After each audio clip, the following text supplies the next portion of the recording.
La parole est à Monsieur Philippe Gomez. Merci, Monsieur le Président. Ma question s'adresse à Monsieur le Premier ministre. Monsieur le Premier ministre, le groupe UDI se félicite du changement de cap annoncé par le Président de la République ces derniers jours, même si les déclarations sinueuses de ce matin peuvent nous conduire à nous interroger. Cela fait 18 mois que Jean-Louis Borloo et les membres du groupe UDI réclamaient ce changement de cap. Il était temps qu'il soit annoncé, que nous soyons entendus.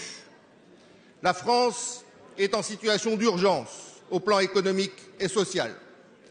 18 mois après la présidentielle, nous détenons le record historique de la dette, le record historique de l'écart de chômage entre la France et l'Allemagne, le record historique des prélèvements fiscaux et sociaux, le record historique enfin en termes de baisse du pouvoir d'achat des Français. Alors oui, à un pacte de responsabilité, mais pas à n'importe quelles conditions. Pour que ce pacte de responsabilité ne soit pas un pacte de dupes, ce que la pratique du pouvoir des 18 derniers mois pourrait nous laisser envisager, nous posons 4 conditions. La première, l'immédiateté de la baisse des charges de façon à ce que la procédure engagée ne se perde pas dans les méandres des comités Théodule annoncés.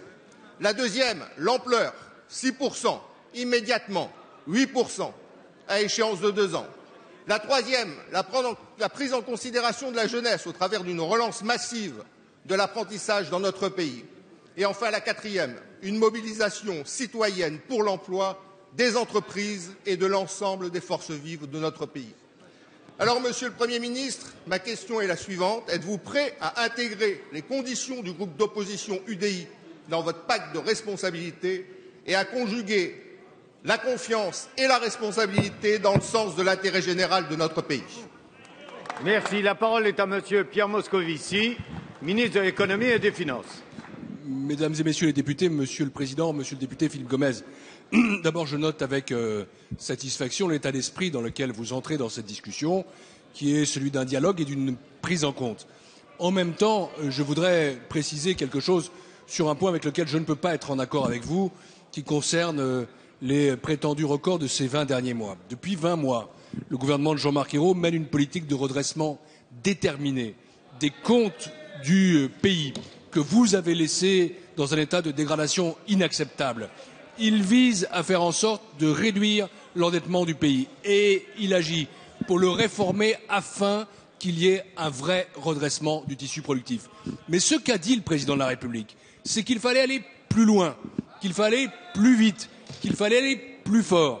Et ce qu'il a dit ce matin, répétant ses vœux, précisant sa conférence de presse, c'est en effet qu'il propose au pays et aux entreprises un grand pacte de responsabilité pour créer des emplois, pour investir, pour innover, pour embaucher et pour avoir plus de croissance.